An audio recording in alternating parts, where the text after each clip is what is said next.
Collective Awakening podcast, sharing truth and knowledge in this time of conscious awakening with Chris and Stephen.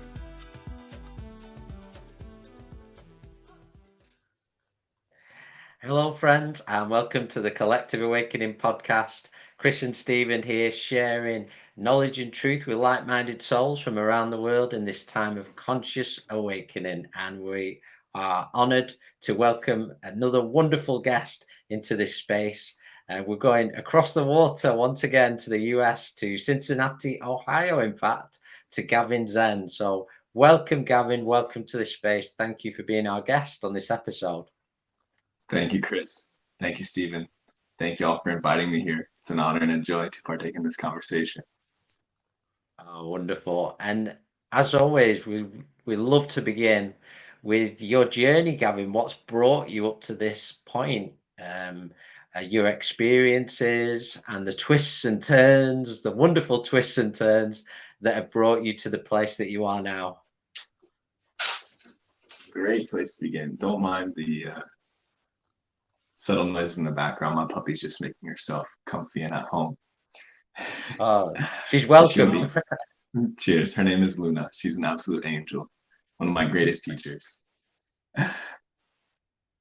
Where my journey began particularly, I'd say I was born rather sensitive and tapped into the more metaphysical aspects of life and this experience.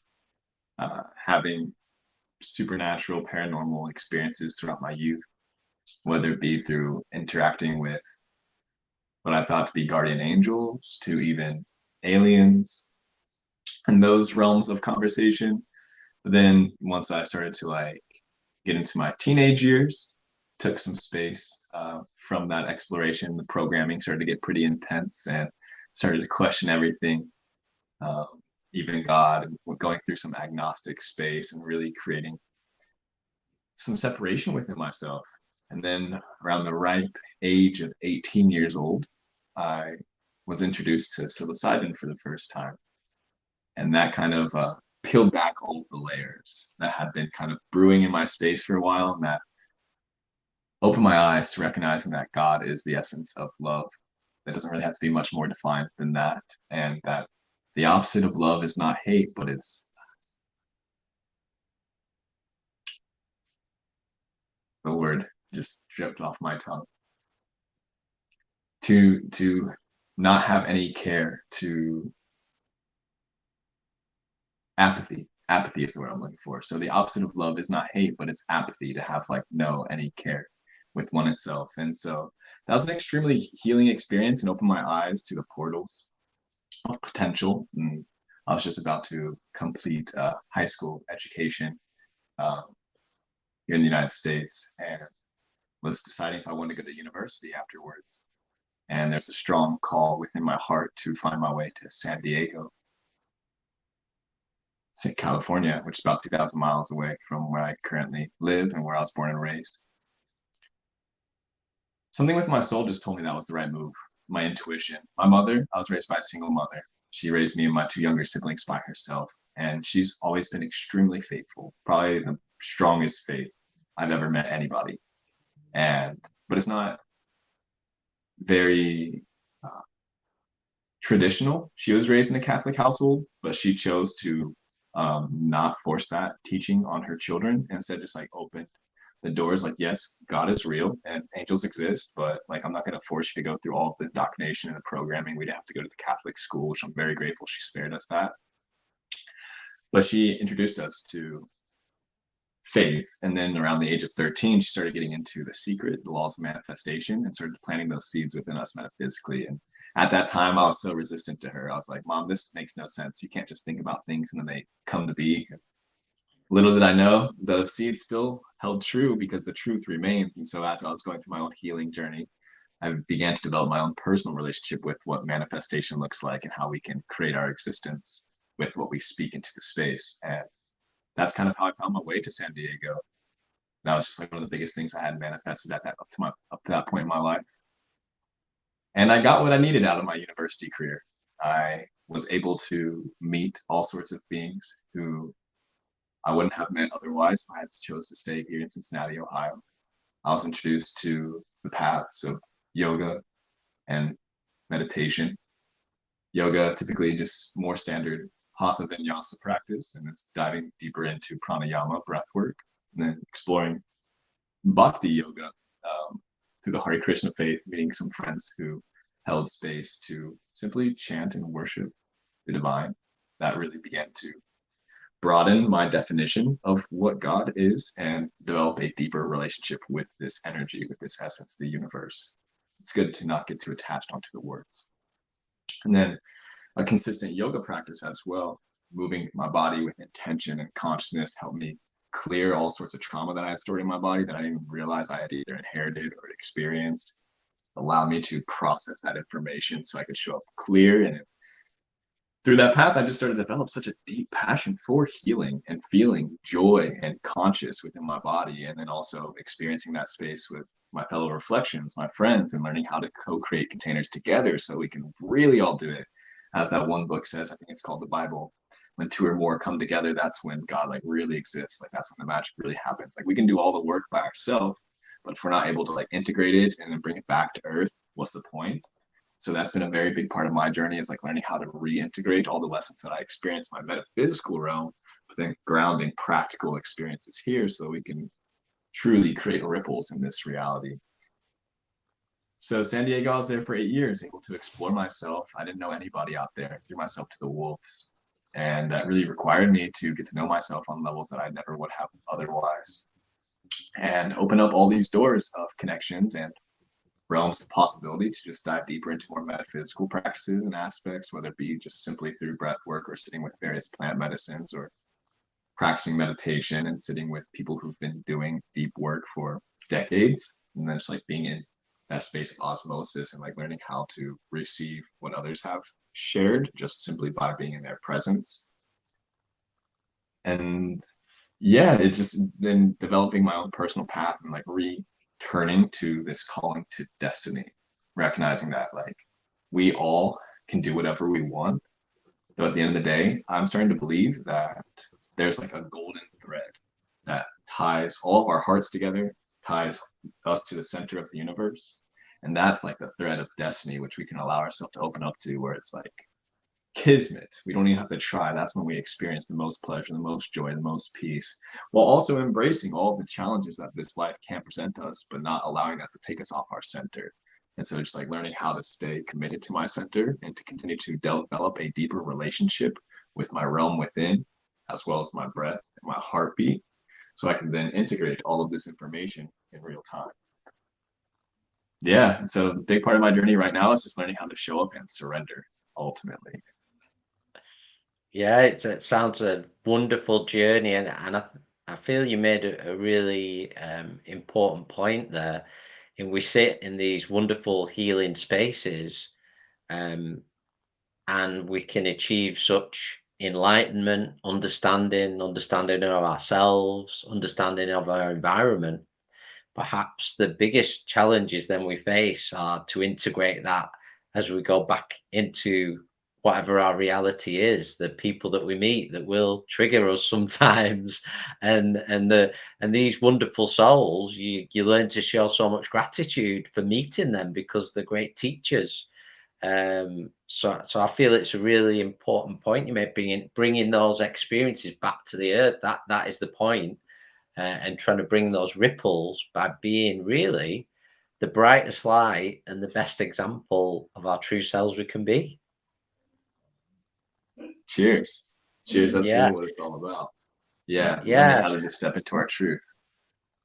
So I'd just like to sort of delve in. Was that? I think that was a dog bark. Don't worry. He wants to speak. Wants to speak to us. She wants to speak. She does. She um, likes to make an appearance. She's like, don't forget about me. I'm also a big part of your journey now. It's okay because before it's not unusual on this podcast. Stephen has two cats and one called George, and he makes an appearance regular. Sometimes he can just jump up during the podcast. He I might look make an forward to seeing. appearance tonight. Yeah. I So just want to what? mention, Chris, so can I just mention as well, when we talk about Yeah. realities, what's really interesting is that, yeah, I find that integration very important, particularly when we do healing work. And that can sometimes be difficult, particularly with going back into families, relationships that are very different. They've taken a very different path to your path. And this is why it's very, you've got to be very careful to keep very strong boundaries, and to be careful who you share that with. But you talk about realities, but I find that when you do the work on yourself and you come back to those maybe distorted realities, those illusionary realities, you end up shifting because you've done the work on yourself. You end up shifting some of those lower energies. So, and this is why changing people doesn't work. We heal the world by healing ourselves. So you talk about that golden light, and this is why light is so powerful, because we can shift lower reality, shift those lower dimensions as we are here to channel that light and reality. So it's not just about integration, it's about using our own light as we work on our own realities, and shifting those that are around us, like a ripple of energy, like a ripple of water. I find that very, very important as well.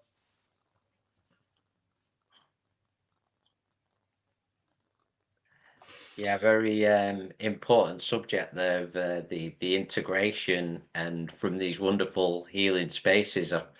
Um, I feel that's an important subject we've touched upon and also the being in these wonderful healing opportunities. They're also not a miracle cure. Myself and Stephen were talking about this today. Everything requires our participation, a willingness to shift, an intention being very important.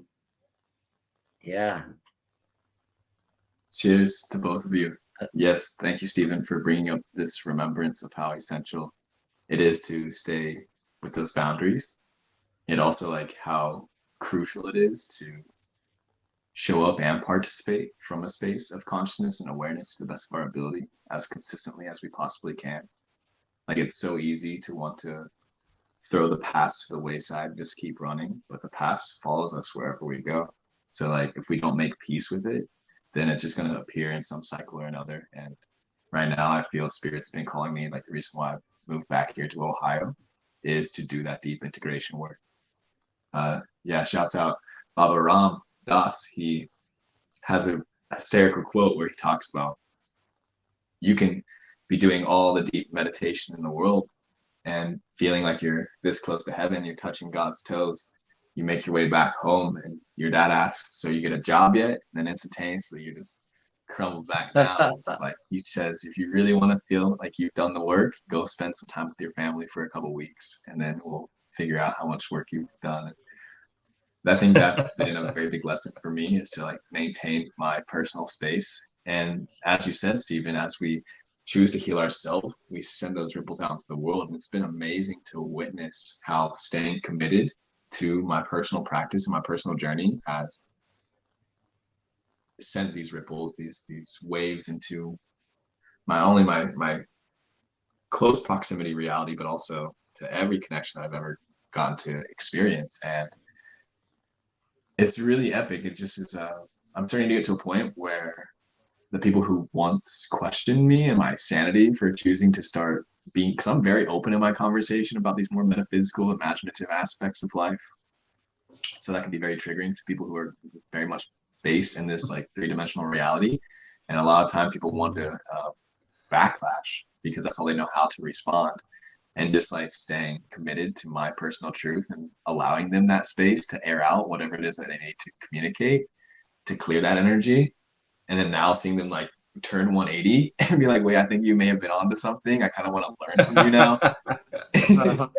That's extremely affirming to just continue to ground into the work that I have been doing, because it can be really easy to get lost in other people's projections, especially when you're young and you don't have many examples of people doing this kind of work, and you're like, okay, am I mad, or am I onto something, or maybe a little bit of both? And like learning how to just like continue to trust one's intuition and stay centered in the heart, I think has been one of the greatest lessons for me to learn how to navigate this reality. Wow, I find But that really interesting when we talk. We've been talking quite openly at the centre about triggers, and that we always say something that I feel firmly believe. We've all reincarnated on the earth for a reason and purpose. That the people, our family, our brothers and sisters, our closest family and friends that are on our journey are our greatest teachers, because they are there to teach us as much as we are there to teach them. So when we come back to that reality, and if you trigger somebody, our first, you're right, Gavin, our first reaction in anything is defend and fight. And actually, if we just take a step back and observe, it's something that me and Chris have really learned in the past 3-4 years, is that you learn so much more by not reacting, by taking a step back and saying, what is this person teaching me? And thank you for triggering me, because as you've triggered me, that means there's something in me that I've still got yet to heal, and I've still got something to work on in myself. And we don't always like it, do we? When we look in that mirror and you're thinking, oh my God, what am I doing? And oh, I don't like that. I don't like that. I don't like that. But we should always show gratitude to every lesson, no matter the crap, the hurt, the pain. It is all part of our growth and our learning. But I wanted to ask you, Gavin, a little bit where you talked about your childhood, that as a child, you were very sensitive to spirit. And we found this in a lot of our work. What advice could you give parents or people that do have very sensitive to children? What kind of advice would you give them to try to help them? Because a lot of parents struggle with very, very enlightened children coming back now. They just can't manage the energies. And that's a big thing, I feel that's happening at the moment. I love that you asked me this question, especially as an individual who would be honored to be a father one day. These are things I think about on a consistent basis. And how would I have like shared my and doing inner child healing and just integrating those lessons, and like how to sit with my younger self, and what would have helped me get even further than I am already on my journey, or at least not have to experience so much suffering in order to get where I am. There's a couple of things. I think number one, encouraging the imagination, like almost over everything. Like, because I'm a self-taught hermetic alchemist. I almost am still finding the words to say that, to claim that to be truth, and like recognizing that that is what is the path that I'm navigating. But yeah, in the laws of hermeticism, and principle number one is everything is mental, the rule of mentalism. And I mean, this can get pretty heavy, but when it comes to just like a child, like 5 years old, like we can just talk about the imagination and how like everything does begin up here in our mind, and to continue to keep the imagination open and to not feed into blocks that are going to attempt to stifle the imagination, especially subconsciously, because like on a material level, I mean, I'm sure the people listening to this podcast are much more open. They're doing their best to remove those programmings. But because of like this reality in which we do inhabit, it's like so built on agreements of, oh, like you need to get a job, you need to go to school, you need to do yada yada yada in order to be a contributing member of society.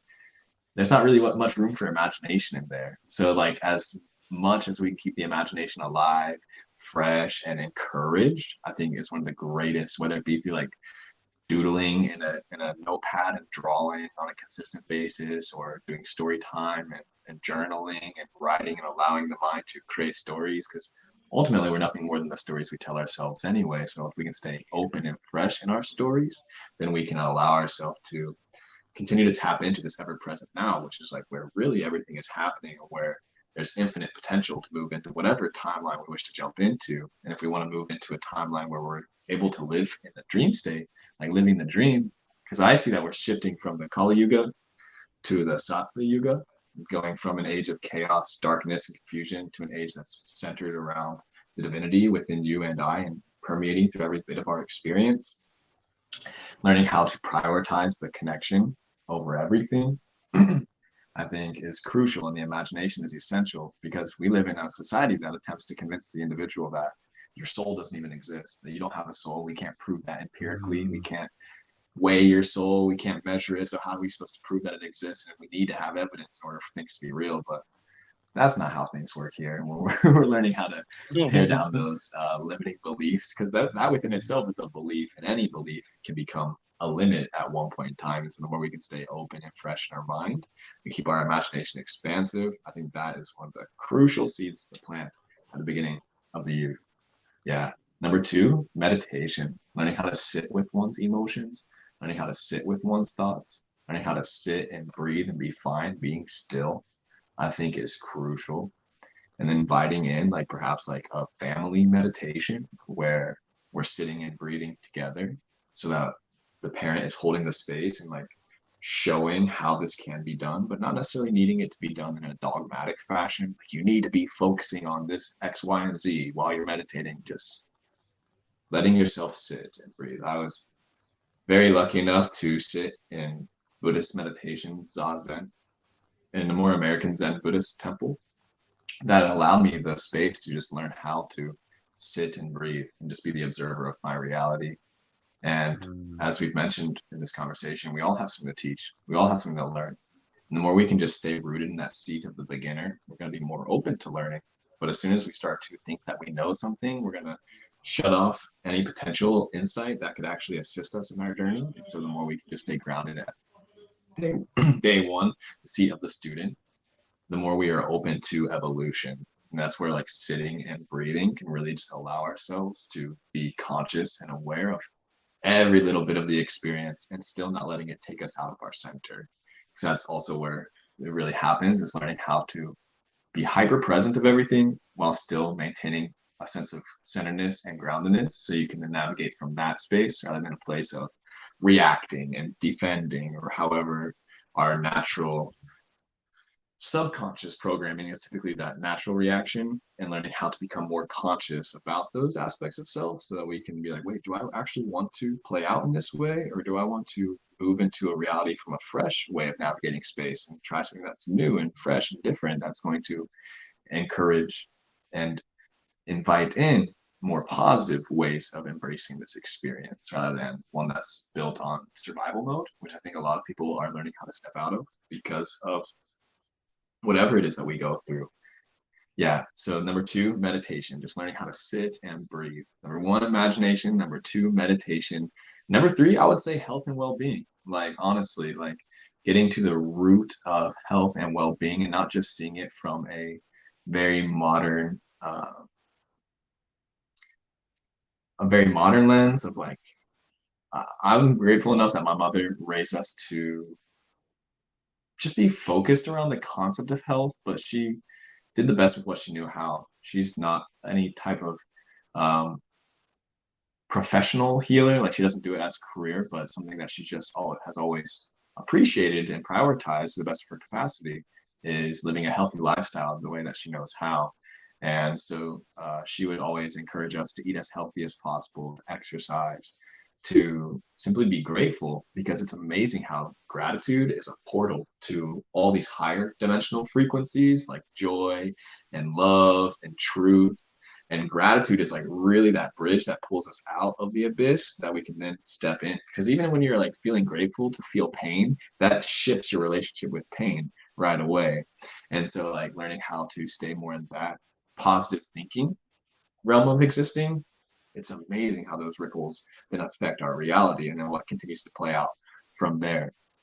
So health, whether it be like inviting in passion around like making meals together as a family that are nutrient dense from locally sourced ingredients from the farms, CSA box, or local farmers, or through, I don't eat meat these days, but if you choose to eat meat, like doing that in the most conscious and health-centered way possible, as well as bringing joy into the process of exercising and movement and getting the body expressive, because ultimately everything is energy and energy is meant to be moving. So I'd say those three, honestly, yeah, imagination, meditation, and health and well-being, I think are like the three seeds to like plant as soon as possible, but also in a way that's not dogmatic, like being like, hey, like I'm just throwing these ideas out here, but also you're a wise soul. I don't ever want to make you think that you don't know what you're talking about just because you've only been here for 5 years.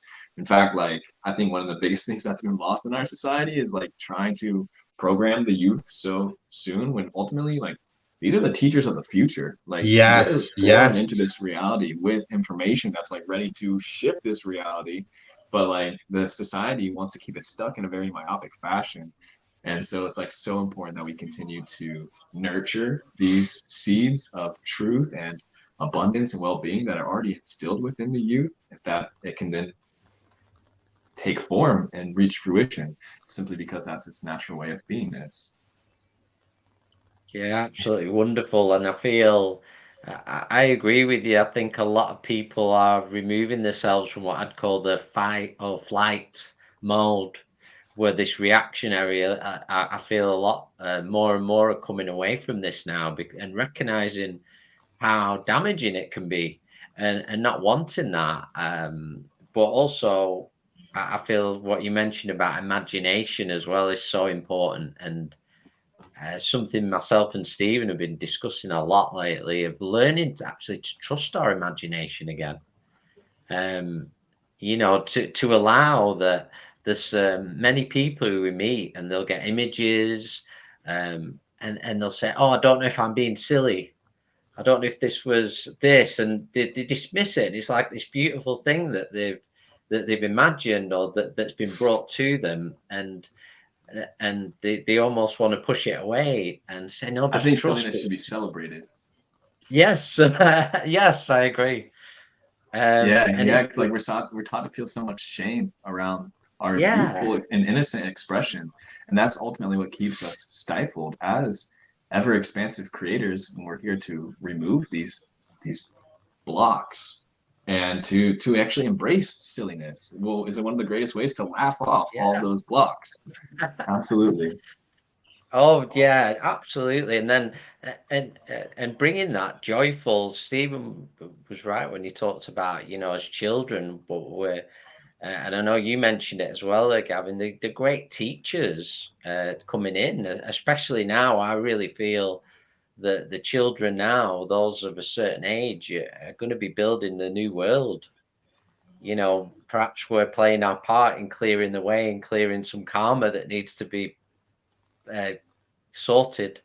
And then they're going to be the creators. And I feel that's why the imagination is so important. And you see it all the time with you mentioned the doodles when people are doodling, and something I used to do a lot when I was at school, and encouraging as well, and encouraging silliness and joy and laughter.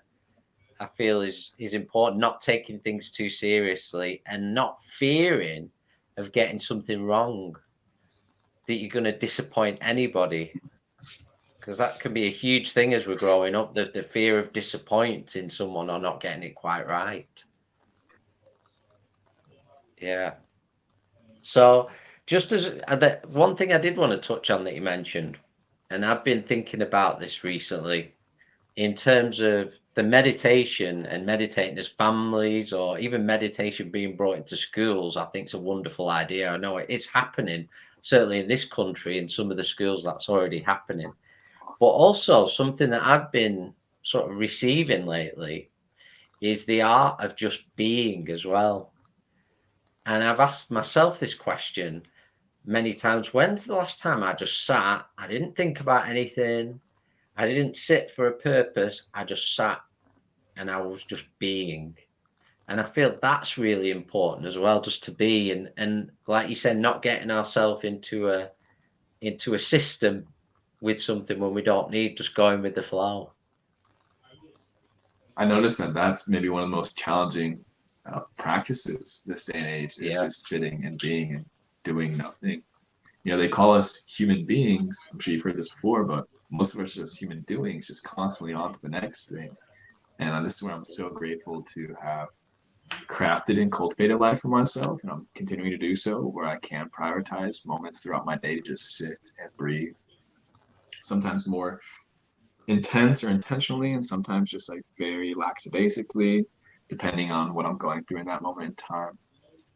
But my sitting in the zazen really assisted me in just reflecting on how essential it is to just be at peace without doing anything, to like overwrite this patterning of being bored and like convincing myself that only boring people get bored And like the real genuine connections exist when we can just do nothing. We can sit in silence together and it still feels comfortable. It still feels good. Like those are some of my favorite kinds of relationships and connections, when I don't feel like I need to fill the space with air. And like recognizing I can kind of lead that with just how my presence navigates through reality. So this is where regulating one's own nervous system is so essential. That's why I love the practice of breath work and yoga and meditation, because they help me be more reflective of how I'm feeling within my body. And then I can choose to navigate from that space of consciousness rather than just, oh, on to the next task, on to the next daily routine, yada yada. And learning how to prioritize that space for my life so that I can make it a point, because it's very important for us. Rest is just as important as the work. I think I really like that. It's something that we were discussing yesterday when we talk about emotions, that, you know, we also, in on the spiritual toxic side of spirituality, we are also, there is this programming that is happening where our true state is happiness, and we're chasing these joy and these happiness emotions, but that also drains us because we're chasing something, we're trying to find something that really doesn't exist. So when we look at love, everyone's trying to look at everywhere for love. A partner's gonna make me, you know, bring me about love. I'm having a child, I'm going to learn about love. Then, when really love is already within us, we are the creator, we are already love. So when we look at emotions, it must be incredibly draining to the spirit, chasing this false reality of happiness, joy, and actually, like you said, actually the true state of our being is inner peace. It is being in that perfect harmony. But every day we're either sad, we're either happy, and really it's only a fix. It's like a drug. It gives us a little bit and then we're ready to the next thing. So we lose concentration. We're chasing things that doesn't really exist. So it must be incredibly draining. You're happy one day and then you're sad another day. But like you said, finding meditation, I find, is an excellent practice for me, where I can really center my energies, and actually chasing happiness, chasing sadness is not my state of reality, but it's rather inner peace. It's rather being centered and being present. That's a big thing at the moment, I feel, what's happening in humanity. So what's your thoughts on that, Gavin? I want to commend you for your journey in recognition and committing to this path of inner peace. How that's a rarity. It's really awesome to be able to connect with two gentlemen who are on a similar wavelength. We're doing some important work out here by just sitting and breathing and being. And something I've been learning within my own personal journey of this endeavor is to not get so attached onto the emotions. When we become the masters of our thoughts and our emotions, this is when we truly begin to step into that seat of the creator of our reality. And it's so easy to get swayed in one direction or the other, simply based on what we've been taught. Most of our initial reactions have been bestowed upon us without our consent, either through the programming of the screen or the lessons that we've inherited from our teachers around us. And this is where it's important to think for oneself. And why I don't necessarily resonate with the whole love and light aspect of the whole spirituality community, because a big part of my work has been making peace with my shadow and learning how to integrate those darker aspects of self that we all have. We all have a negative polarity. We all have a positive polarity. We all have a best sense of self. We all have a worse sense of self. The more that we can recognize that we also have a choice to then move to one frequency or the other, one polarity or the other. This is the rhythm that we begin to create for ourselves, the momentum that we create for ourselves. And I think one of the greatest lessons I've learned, and I'm still learning, is joy. I think it's important to create a subtle differentiation between joy and happiness, because happiness is a byproduct of joy, but it's much more ephemeral. It's an emotion, where it's joy, I feel, is a state of beingness, and I feel joy accompanies peace. Honestly, when we sit in that state of peace for a prolonged time, we start to experience just joy. And this is like at least what I've experienced thus far, and where I'm starting to believe that these are like the basis of reality, that joy is the essence of creation, love is the essence of creation.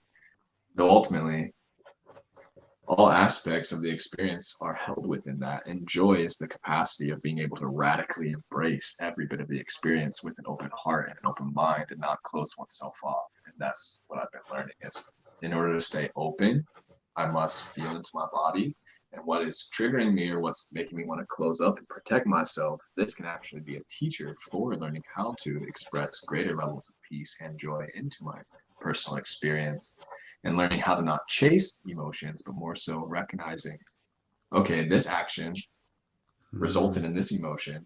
This action resulted in this emotion. I prefer this emotion over here, so maybe I should create more time and space for this action rather than the one that keeps me over here. And sometimes it's really nice to be over here. It can be very cathartic. I have a little emo boy that lives in me who just like loves to scream lyrics at the top of his lungs and headbang and get into mosh pits. But that kid, he's kind of taking a break a little bit. Now I just like to go out on the dance floor and be able to spin, and not have to be so aggressive with my connection. But I honor that aspect of self, and I'm so grateful that I got to go through that aspect of my journey. And at the same time, I'm recognizing like, we don't have to feel pain in order to feel something. Like, we can just sit in the peace of feeling whatever it is that we're feeling.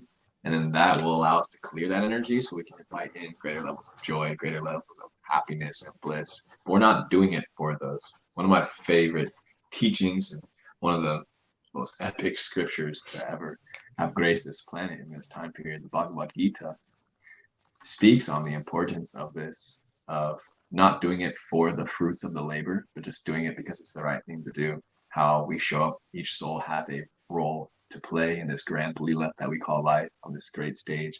We all have a mission, we all have a purpose. And learning how that works for me without comparing myself to the next person, just doing what feels good in my intuition and my soul, and then clearing everything else out and doing my best, the best that I know how. In this book, listening to it on audiobook hundreds, if not thousands of times, has really assisted me in rewiring my perspective on reality, and release a bunch of dense programming and conditioning that had been stuck up in my psyche for some time. And I've been able to clear that, to be able to step in from a space of empowerment and recognize, okay, like, we don't have to just be subject to what it is that we've learned, but we can choose to be the creators of our reality, and not just be pawns, but out here being queens on the board. Kings too, but they can only move so much on a chessboard. It's good to have that balance though, as well, when it comes to being a creator, balancing your masculine and your feminine energies, balancing your yang and your yin aspects, your thoughts and your emotions, your actions and your intuitions. And how, when we become more aware of how these play out for us, we can then utilize that information to then send out the energy with intention and the ripples into our space, to create the dream that it is that we wish to live. Because ultimately, if you ask me, we're dreaming right now.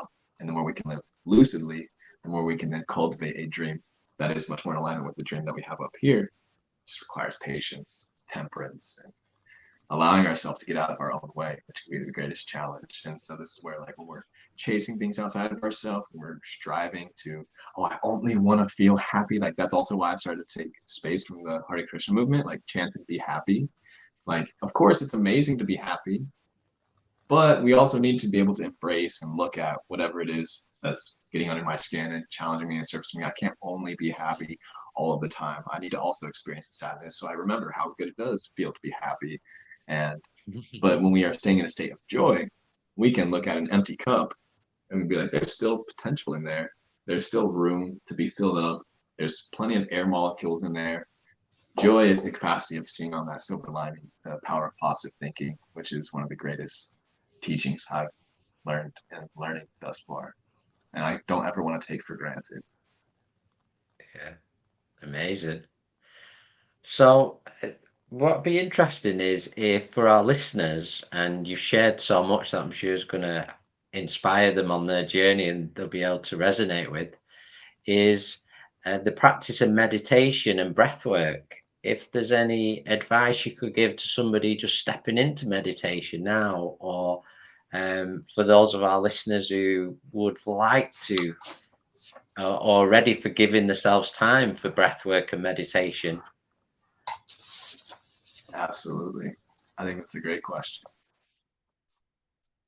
I think it's important to recognize how being in person in intentionally crafted spaces that were made for meditation and breathing can shift your entire relationship and your experience. Like, it's one thing to go on any site and like look up breath work or meditation and follow a guided little meditation, and that can help, but it's immense when you find a teacher who's been doing the work themselves and they have that ingrained within their nervous system, and they're able to then create a space that people can sit together. And then when people sit together, that energy is just amplified, it's complemented, it's magnified.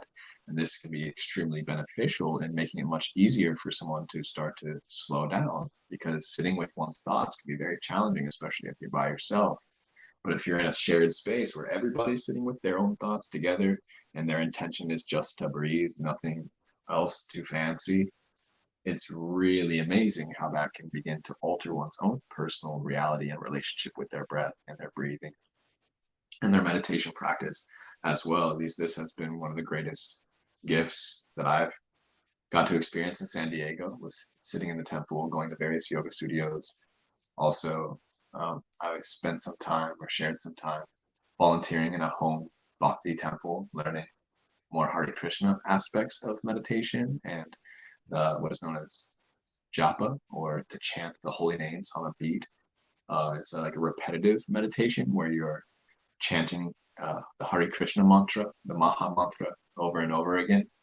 And this is a really active meditation. So if you find it very difficult to sit in stillness and just sit and breathe, there's also active meditations you can do, like chanting, speaking mantras, or walking meditation is also a new favorite of mine. It's just like going on a daily walk with my puppy. I'm also meditating throughout that time and just like staying focused and present in my body. And like, this is inspired by Neville Goddard and the law of assumption, of like stepping into the reality that it is that I wish to see. So like feeling in my body what it feels like to be walking as my dream person, living the life that I want to live.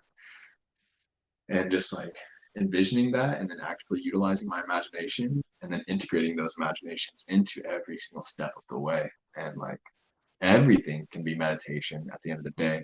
In fact, like I'm pretty sure we're all meditating right now. It's just the more we can bring consciousness and awareness to that process, the more we can recognize, okay, where am I getting distracted from that meditation? And how can I recenter myself so I can navigate from this space of awareness rather than from this place of distraction and distortions? And it's so essential to commit to show up on a consistent basis, because that's also what's going to really play out. It's like doing it on a consistent basis, whether it be like going to the temple once a week or sitting with the video that is of your choice on a daily basis, or just doing your guided meditation that works for you. Recognizing how altering your reality through developing a new momentum, a new rhythm, can really begin to affect your entire physiology, as well as your metaphysiology, as well as your entire lens and perspective on life. And then if you take a break from that, you also begin to experience, oh, like, okay, I'm feeling these effects from taking a break from that experience as well. One of the beautiful quotes that I carry with me wherever I go, it's written by Charlotte Yoko Beck, who is the founder of the Zen Center in San Diego. In her book, Everyday Zen, she says, Zen is as thin as a razor's edge. And anytime you can fall off to one side or the other, but you can always jump back on. That's pretty much the path of meditation. It's like recognizing, yeah, anytime you can't go into the woo woo, oh, everything is God, or to the negative, oh, everything is miserable, or you can just find your way back to the center. And the center is always going to welcome you with open arms. It's just a very thin path. It's just learning how to stay on that path. You get better at it the more you do it. Yeah, the sweet spot in the center. Absolutely. Absolutely. And then, of course, you can also always reach out to people who you feel in resonance with. Like, I'm grateful enough to be in a space currently where I craft personal containers for individuals to delve deeper into their personal practice as well, whether it be through breathing exercises or through guided meditation. People who have delved into these realms, who have the capacity to, I like to think of them as metaphysical portals. We're basically creating containers with intention that assist the individual in stepping into the timeline of their choice through physical and somatic movement, through processes and exercises like breath work, to attune the nervous system and the cells within one's system to vibrate at a specific frequency, so that frequency then aligns with the reality that it is that they wish to step into. And we can get very heady about that, but we'll just keep it light there. I'd just like to just talk about just on a different subject, because I feel that what I'm about to ask is something that I've become very, very aware of, is what we think we become. And it's this power of manifestation. And we keep saying to people, trying to inspire people to remain positive, to be mindful of the words that they use, because the body doesn't know that you are joking, or you are, if you're joking or not. So when somebody says, oh, I'm never going to get better, or I'm always going to have that condition, and I think we are trying to move away from, or teach people about the power of manifestation, that what you think you can manifest, you can create both wealth and love and respect and self-worth, but also we are creators of both love, and we're creators of our own suffering as well. So taking back that responsibility. So it was interesting when you did your little talk in the beginning about your upbringing, and about when your mother was telling you about the importance of manifestation. So you're very lucky that as a young boy, as a young man, that you had somebody there in your life that was really holding space, the power of faith and the power of manifestation. So anybody that's listening, what advice, what practices can you teach and tell people? Obviously, you can't tell people, but you can inspire people with.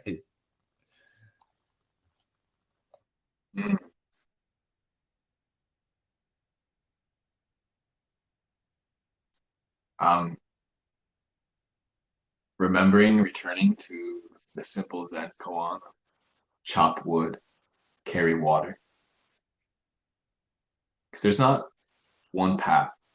There's many paths to the same place, and it's really up to the individual to discover the language that resonates with them. The best advice I can give is stay resilient, persevere, stay dedicated, devoted, and also don't take shit so seriously. Like learning how to be a little bit more silly, and like recognize that there's not just one way. In fact, the more you can create ease and relax into your space, the easier it is for the universe to support you, because the universe is always supporting us. Like Mother Earth holds us up every single day. She's holding us up, and it's Father Sky is holding us down, keeping us here in the center of it all. We are always supported. The universe has our back and our front and all of our sides, above us and below us. And it's really learning how to undo all of that deep programming, all those limiting beliefs and perspectives that have been keeping us stuck in a very myopic way of perceiving reality, and allowing us to expand our definitions, utilize the imagination. Also reminding those listening that we're always practicing magic. Every word that we speak is a spell. There's a reason why it's called spelling when we write words on the piece of paper. Shouts out Don Miguel Ruiz and the Four Agreements, the remembrance of be impeccable with thine word. Agreement number 1, doing our best to communicate into the space from a place of purity and positive intention, because everything that we speak plays an effect into our reality. And then even more behind that, not just the words that we're saying, but the energy behind it, as well as Dr. Masaru Emoto teaches us in his book, The True Power of Water. Dr. Masaru Emoto was a Japanese scientist who developed a theory that water has the capacity to carry memories, and the energy that we speak into our water alters its chemical structure. I could go to town talking about his various experiments, but he essentially proved, I mean, there's a lot of backlash in the scientific community because the scientific community on a main stage loves to question anything that's like more etheric, and that's okay. But everything I hear from his teachings resonates true to me, and I say that he's a scientist of the future and reminds us the importance of intention and the frequency that we speak from, because ultimately the vibration is the action of speaking, and the frequency is where it's coming from. So learning how to speak with a more positive frequency, with gratitude in our voice, with joy in our voice, with peace and presence in our voice, really alters how people feel about what we say, as well as how that then sends ripples throughout the entirety of the cosmos, and how that can then alter what potentialities then play out for us. And so this is where it's so crucial to recognize, like, we don't have to allow thoughts or feelings that are not in resonance with our divinity. We don't have to give them much space. Like, we can see them, we can honor them, but we don't have to entertain them. We don't have to keep like letting them grow in our space. We are allowed to create boundaries within ourselves, being like, hey, this thought is not serving me. This self-destructive pattern does not do me good at the end of the day.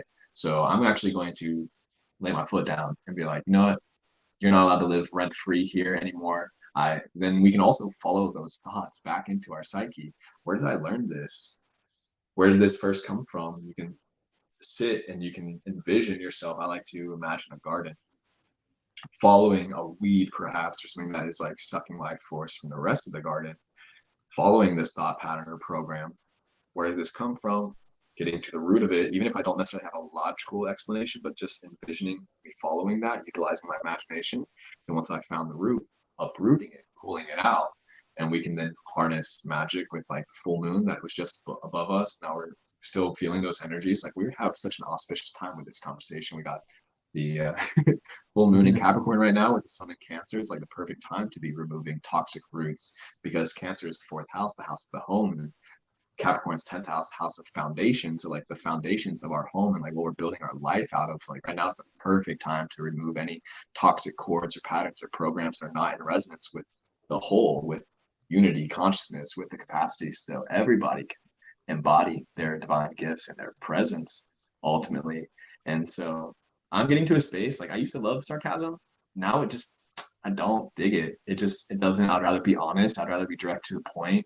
I'm not here to relate on that level, because it's not that I don't want to take any chances, but I just like recognize how precious my time, effort, and energy is.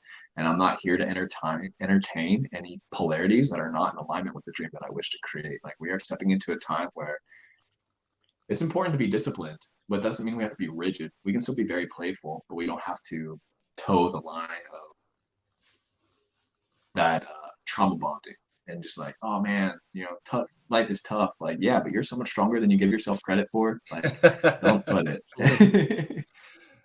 Absolutely. You're speaking to my ears there. You're singing to my ears, Chris. Amazing. Resonating that same frequency, and amazing. Brilliant. Yeah, wonderful. Cheers, And you spoke now about the full moon that we're currently in, and I'd love to hear your thoughts on the current energy you're feeling around collectively, individually, shifts within the earth that we've all been feeling, I'm sure, stronger and stronger all the time as we begin to awaken and reconnect. man. What a wild time to be alive. It's we are really on the precipice of seeing things that no one has ever seen before. The ancient ones are waking up. Mother Earth is ready to reclaim her sovereignty. The ones who are the stewards of Earth are also ready to shepherd in this reality. The people who are awakening just now, or have been awakened for 10 years, have been doing the good work, the groundwork to create fertile soil for us to continue to plant the seeds that it is that we wish to see take shape in this reality. And it can be so easy to get lost in the distractions and the projections of the news and the media and the mainstream. But what you feel in your heart ultimately speaks so much louder than everything else. What I feel in my heart is that we're going to see a radical shift in the dynamics and the relationships of this world. And it's going to be bloodless too, which is also wild to think about because we've been so programmed to see it from a very negative lens, to think that you can't have revolution without the terrors of life. But we can experience some amazing transitions without having to go through the gore that I think the mainstream society likes to entertain.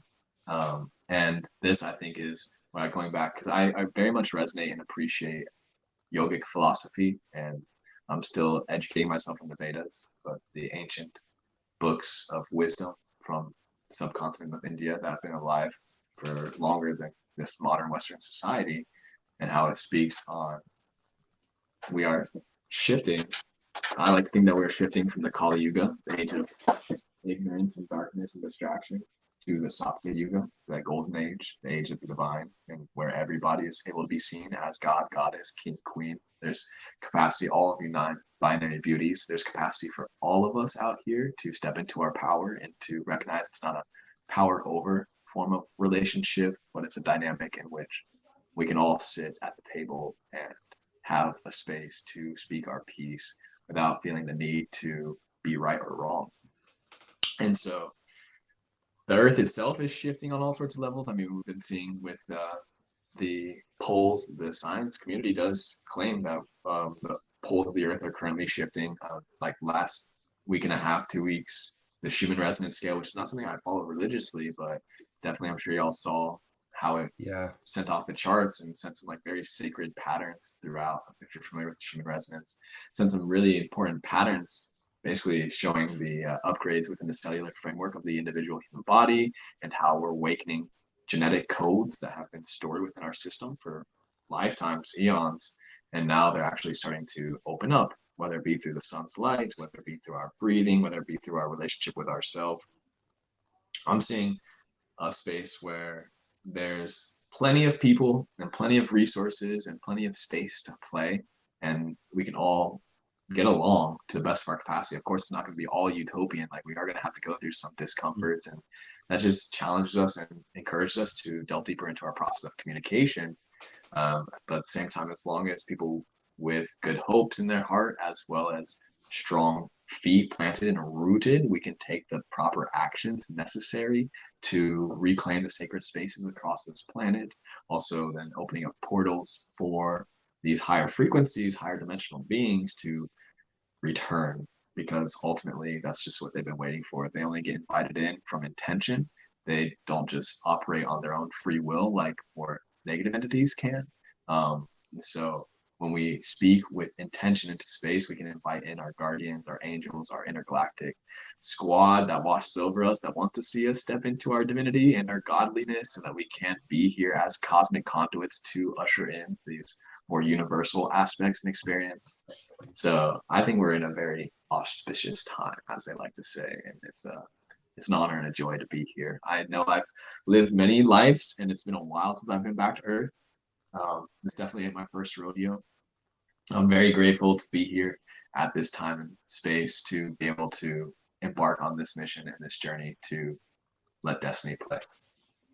You most likely got a very sacred divine purpose, and that is amazing to see, letting that gift, that beautiful cosmic gift, to unfold like a beautiful flower, like that lotus flower. So it's amazing because a lot of the language and the expression of that language through the heart is very much that what me and Chris have been getting through our downloads through our journeying, plant medicine work and meditation and breath work.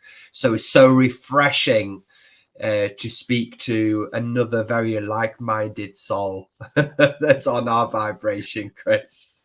We're all mad. We're all mad together. We're all mad here, as a Cheshire cat says. Cheers, Stephen. Thank you. Yeah, I just love that. And something that I started saying out of nowhere the last couple of years was, it's a great time to be alive. And I'd get some really funny looks when I'd say those words sometimes. But my thoughts are the greatest thing you can do, well, one of the greatest things you can do is lose your mind in this life. And I love it that you've mentioned the four agreements, because I love that book and I very much resonated with so many of the teachings. If anybody hasn't come across it, any of our listeners, please do, please take a look, because there's some wonderful teachings shared in that. But yeah, it's a wonderful time to be alive. And I feel it's a natural progression in this conversation as we talk about our continuing evolution, our growth, to start reaching out further. You mentioned galactically, cosmically, as we start to reconnect with our true ancestry, our true history, which is far more expansive than some would allow us to know. We start reconnecting on a galactic level. So what are your thoughts on that? Other worlds, other planets, other dimensions, and other beings as well? Oh man, we could share hours just on this conversation. I have so many thoughts. I think it's all beginning to reveal itself because I believe on a collective level we've reached max capacity. So the truth cannot be held back any longer. I've always entertained and enjoyed, like I said, the more metaphysical realms of existence. When I was a child, I wanted to be an ambassador between aliens and humans. That was like my dream job. And I'm learning that that's like still a dream job. And maybe aliens It aren't could be necessarily so. as, excuse me? It can be so, yeah. It may happen. Absolutely.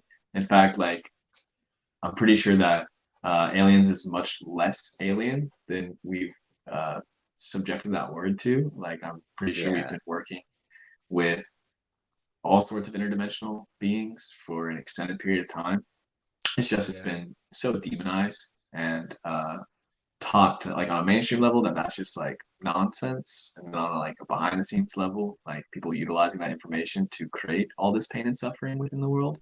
But the truth remains, and it will continue to shine through. And the people who are willing to bring justice back to the equation to balance out the pendulum, they have woken up and they're here and they're ready to reclaim what is ours. Because I believe that Earth is the heart chakra of the universe, let alone our solar system.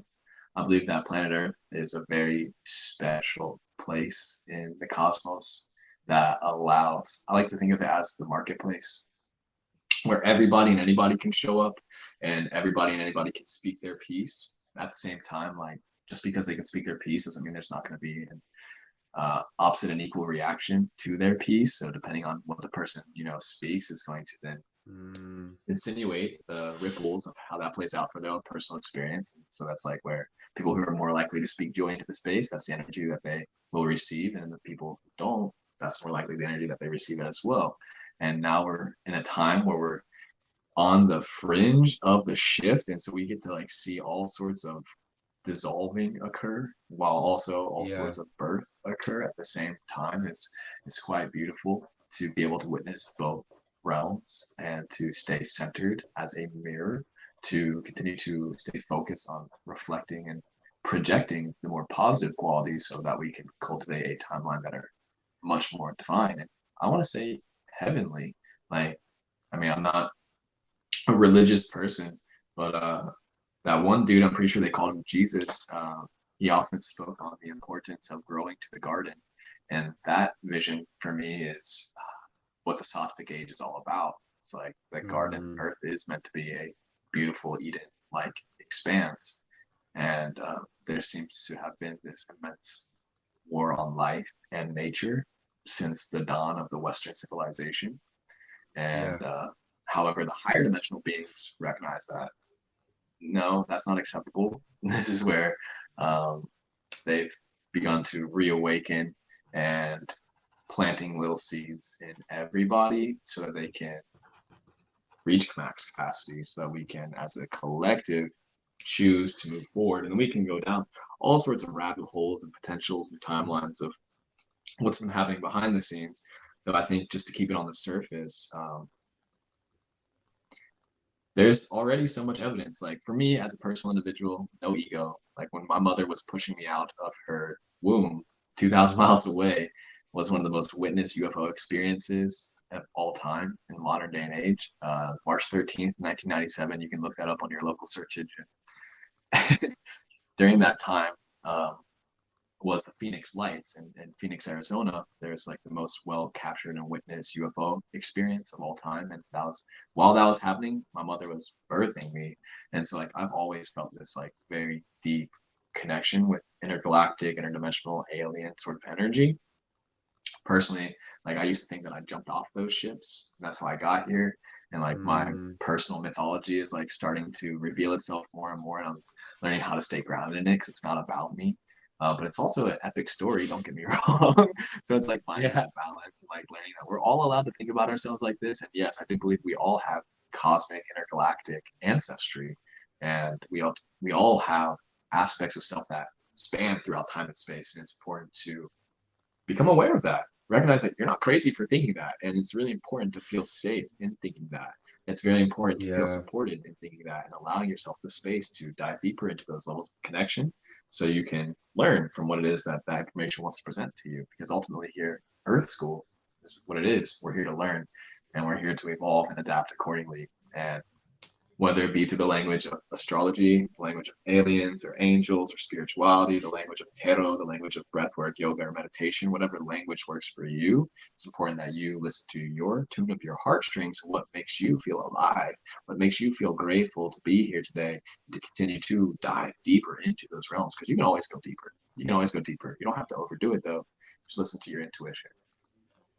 I find it really interesting because it's something that I've sort of very much meditated on with galactic beings and friends from other worlds, and I find it incredibly amazing in this great time of consciousness. And I know Dolores Cannon, a massive pioneer of quantum regression, talks about the three waves that, you know, the high dimensional beings foresaw the destruction of man and said we can't let this happen because the earth is sacred, but also there is the law of non-interference, the law, you know, if we're interfering, we're rescuing. When we're rescuing, we don't empower that sovereign being that we are.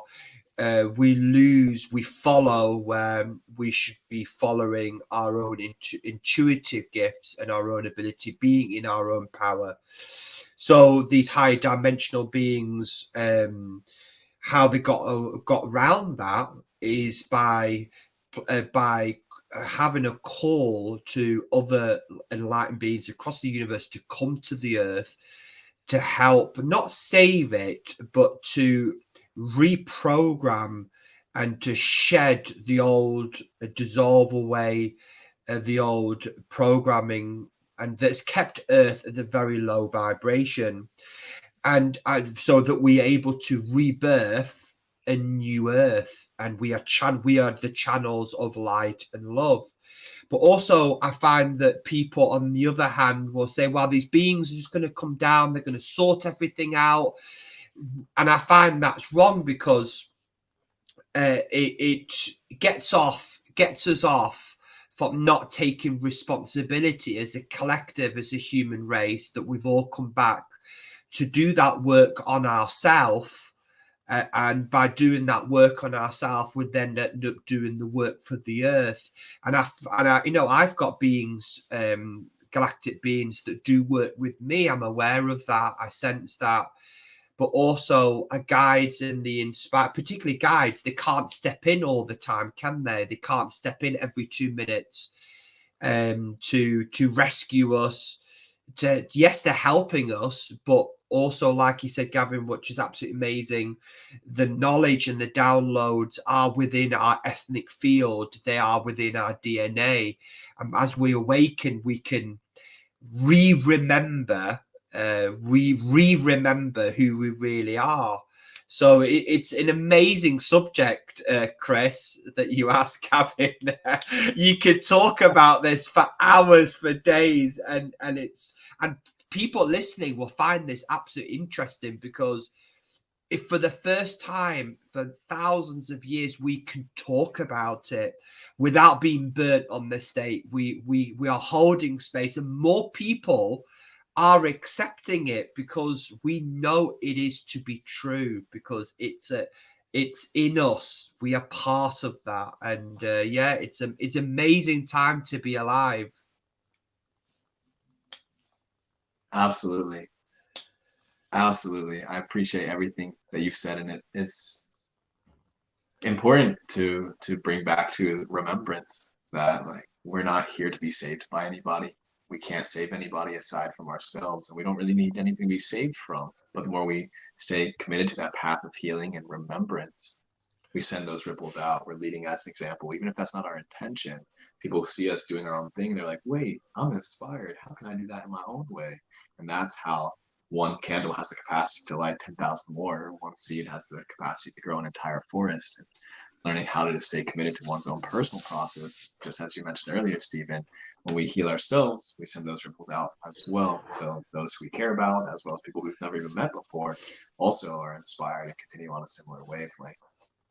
I think that's where some of the biggest work plays out, is just slowly but surely opening up these dense entrapments, because this information has all been here present the entire time. It's been very stuck and very kept to very specific individuals.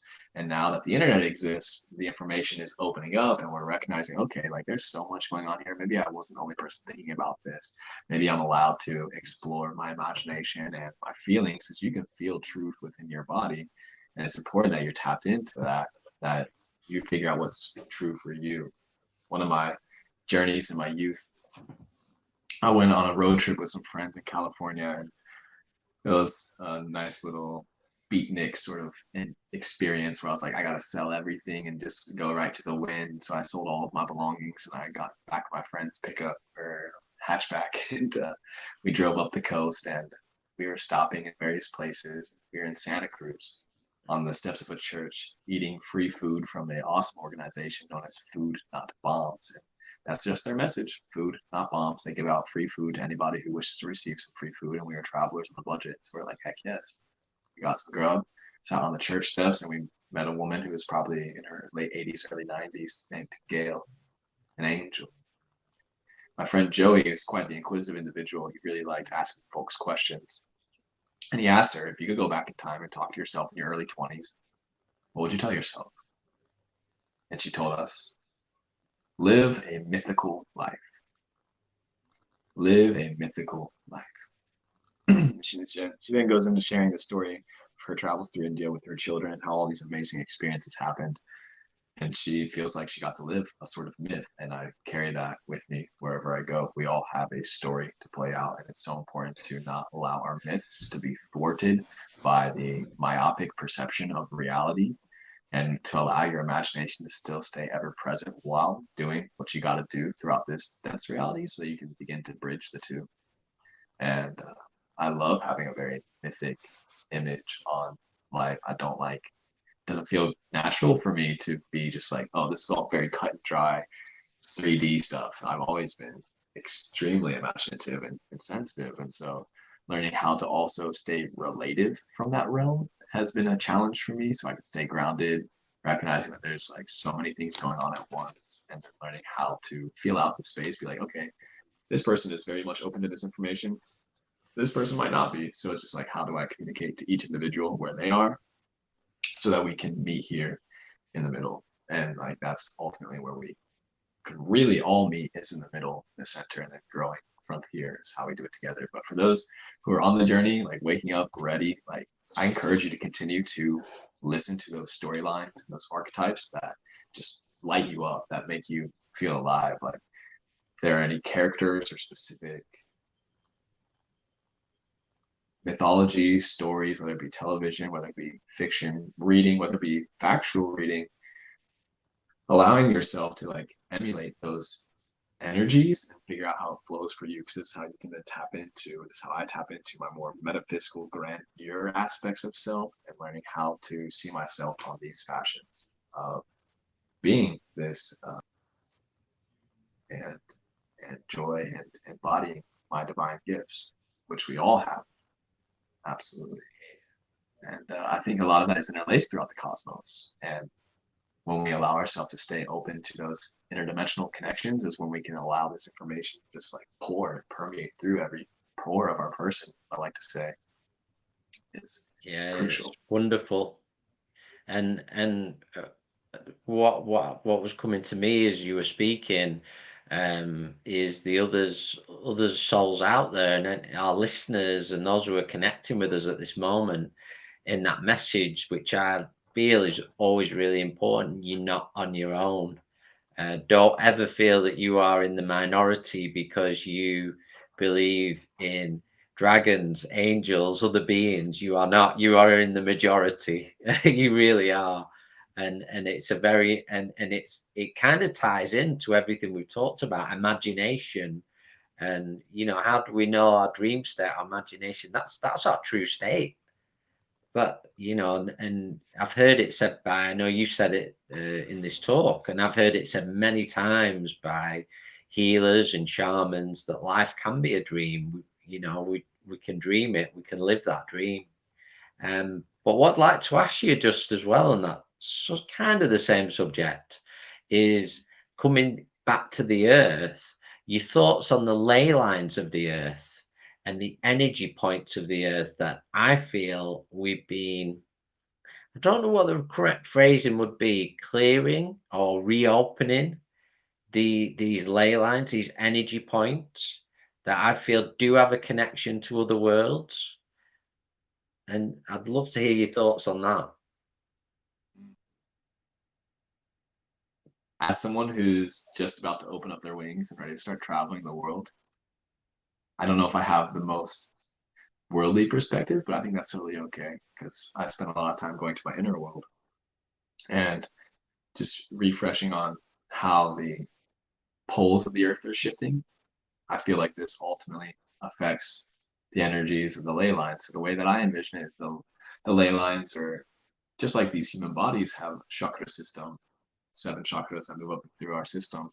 The earth is also a direct reflection, or we're direct reflections of the earth. So the earth too has chakra systems and energy centers and portals that are where some of the strong energy archetypes reside. And I feel like the ley lines play a very pivotal role in this and how those energy centers establish themselves throughout this planet. And I've yet to step through one, but I've heard that there are various interdimensional portals throughout this landscape that you can travel from, I don't know, maybe the Grand Canyon all the way to like Africa or something, just like stepping through like a tunnel. And I wouldn't be surprised if that's like connected through the ley lines and the way the energy works throughout the system that we call Earth. And then also you could dive into like astrocartography and like how your own personal natal chart resonates with the ley lines across the planet and how various spaces might be calling your name or your heartstrings. And so like people who want to dive deeper into that realm, astrocartography is like a really nice way to be like, oh, there's a reason why. Like for some reason, I always wanted to go to California. I've always wanted to go to Japan. Like you recognize like the way your natal chart aligns with the chart on the earth, the way the energies line up, it could be pulling you in a specific growth or evolution regarding your soul and its mission here on this lifetime. Yeah, my name is my soul is being called to various places across the globe, and I've yet to travel abroad, so I'm very excited to begin doing this, begin crafting a life where I can do my work and travel at the same time, to be remote and grounded, because I'm definitely a traveler. I like to keep it moving, nomadic by nature, and just want to. So whereabout are you drawn to, Gavin? Whereabouts are you drawn to then in the world? Whereabout would you like to start? Definitely the UK. I mean, maybe not want to start there, but I do feel called to the UK. So if I'm ever in the pond, I'd be happy to drop by for some tea. Yeah. We don't have the Queen now. We don't have the Queen now. We have a king. We have a King of England. Well, that's a whole conversation within itself, but we'll save that for another day. Yeah. We won't go there. Ireland has always called my name. That's like, I don't really know much about my ancestry, but I know for a fact I have very strong Celtic roots. So Ireland has always called my name. And then there's a lot of magic there, a lot of fey energy there as well. So I would like to explore Yeah. deeper there. Um, Greece has also called my name for some time. Mount Yeah. Olympus. I've always been inspired by Greek mythology ever since my youth. So, um, also very much inspired by like blue zones. Have you ever heard of blue zones before? Mhm.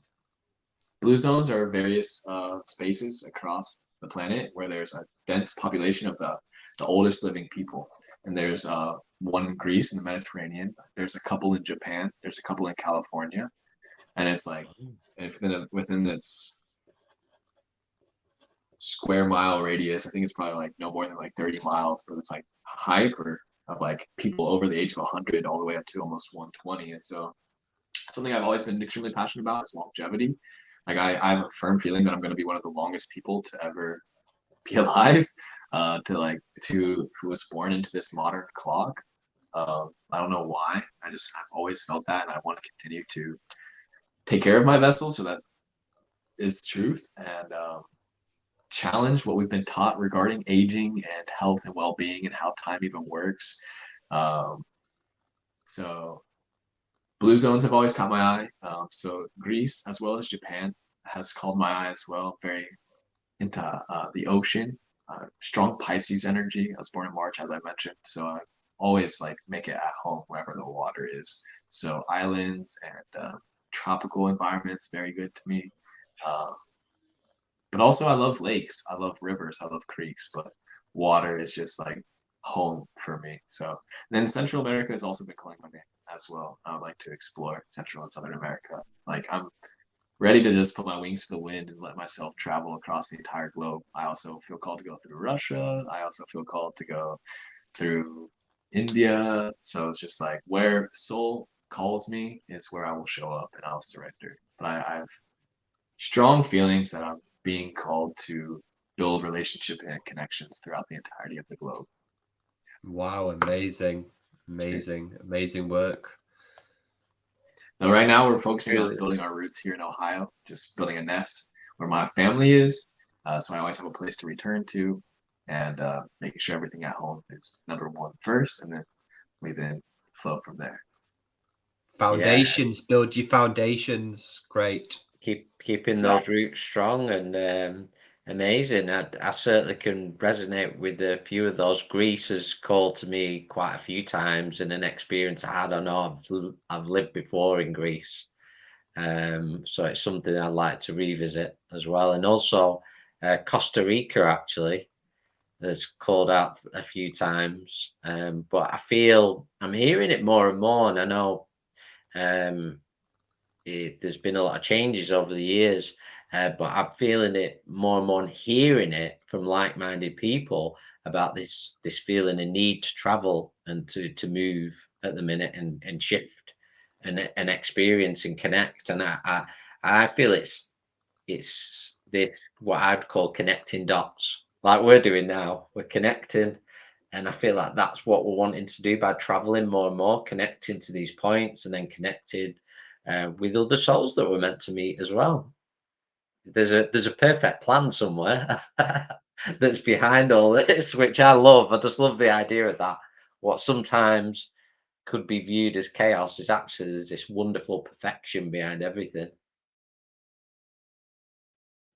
Um, but I've just loved our conversation tonight, and I feel I could talk on so many more subjects. I just found it so interesting. Um, but what I'd like to sort of just ask you, I know you work with the tarot cards a lot as well, and I'd like to touch on that before we finish up here, and the work you do on that, and how would you define? I don't know if the word is the importance or the work of the tarot. If you could talk a little bit about that, that'd be wonderful. Absolutely. I'd love to. I see the tarot as a transcendental technology. It serves as a medium for conversation between us and the cosmos. And whether it be through the traditional archetypal 78 card deck, the tarot, or whether it be through like an oracle deck that has been made in the modern age. They serve as conduits for conversation to connect with the more subtle aspects of reality in real time, especially when we allow ourselves to stay open to that. I've had the honor and the joy of beginning to craft a pretty consistent practice. I think this is maybe where you found me, perhaps on my TikTok account. I've been growing that. That's been extremely outstanding. So I'm very grateful for that platform.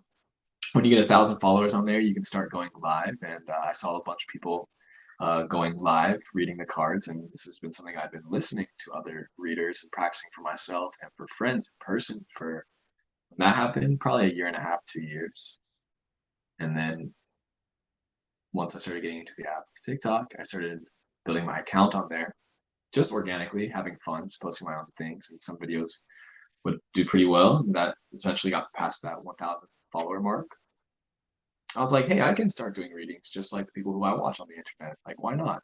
So, like, when shit hit the pandemic and the whole world was in array, I was in a dark night of the soul kind of moment, and I was oftentimes turning to various astrologers and tarot readings for solace. They would provide the space. Their wisdom really assisted me in reflecting on my life. And so I started getting into the cards myself, developing my own relationship with my own personal decks, and really began to clear all that energy that I was going through. And then once that felt good, I felt, okay, now I'm in a space where I can share this practice with the world.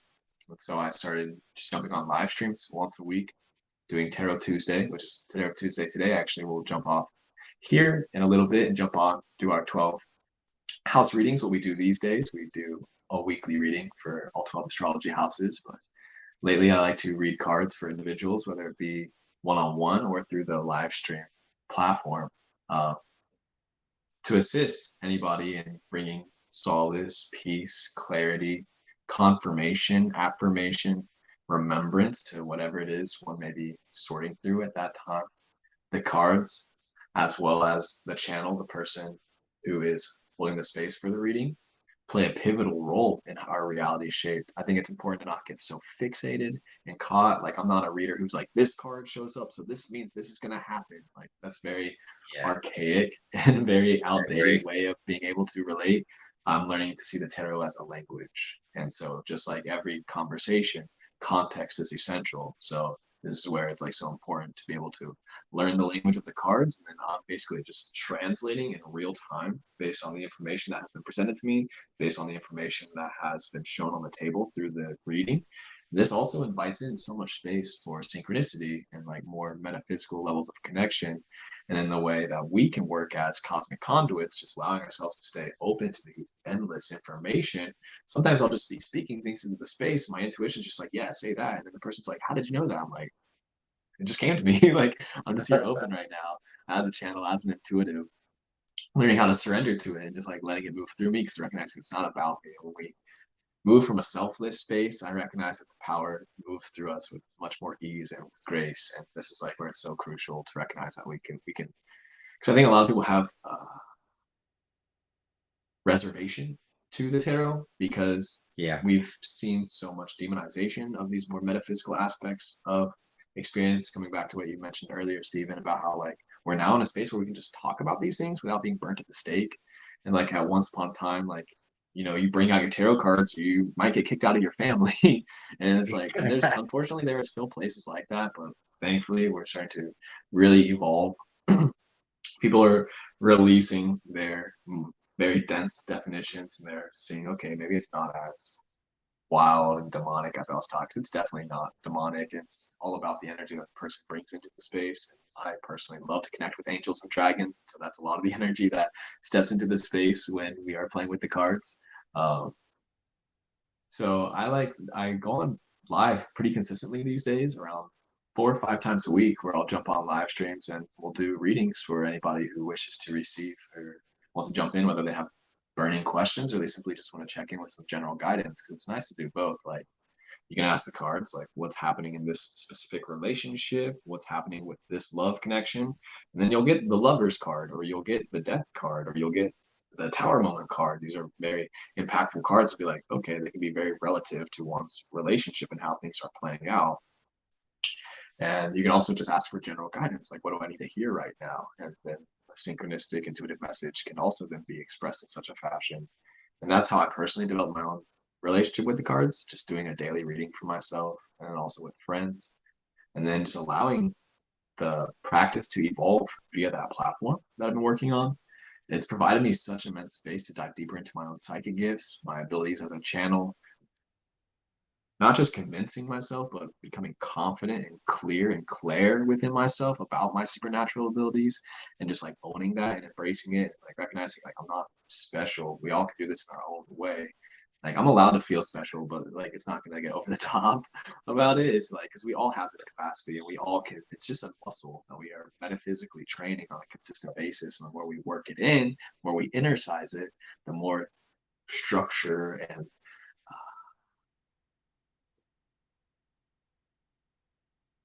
definition that it begins to take form and take shape. And this is where it can be then utilized as a way of life rather than just like a glimpse of like a rare experience. Like we can actually cultivate an entire lifestyle from this space rather than what we've been taught. And that's shifted my entire reality of like learning how to see myself as a magician, as a psychic, as an intuitive, as a clair, as a mirror, simply here to hold the mirror and assist my fellow reflections in the journey of clearing their mirror so they can also show up in their process of stepping deeper into their own personal truth. And it's an honor to be able to do this work. Like I have so much fun. I have so much fun doing it. And that's what I think matters most, honestly. Yeah.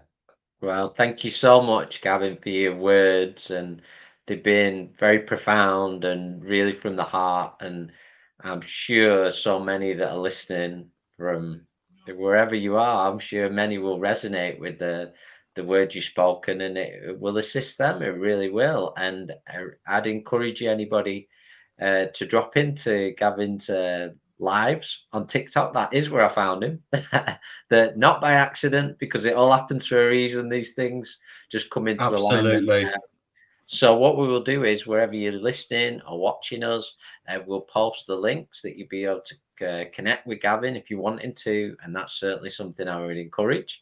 And again, these platforms sometimes they have their own duality, but there's some wonderful creators on them as well, who are doing some really enjoyable content that is great just to turn off the other TV screen and maybe look at one that's going to be a little bit more nourishing. And I found this conversation has been really nourishing tonight. I've really enjoyed it.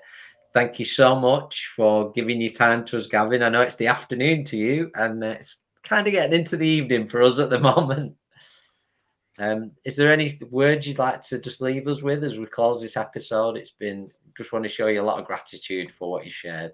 I reciprocate this gratitude wholeheartedly. Yes, thank you, Chris. Thank you, Stephen. Thank you, community, for being here, for listening. If you made it to this far into the episode, I appreciate each and every one of you. I wish you the utmost joy on your journey. If you'd like to follow me further outside of this live stream, the TikTok aforementioned is Gavin the Body, GAVINTHEBODY.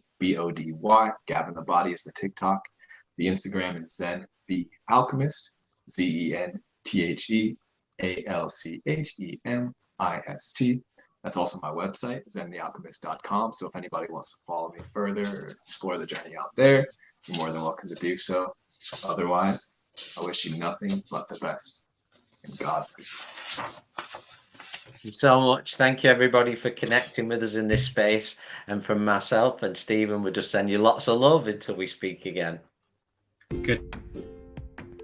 Thank you for watching the Collective Awakening podcast. For more information on the Purple Mountain Spiritual and Wellbeing Centre, you can visit our website at thepurplemountain.co.uk, and don't forget to click and subscribe.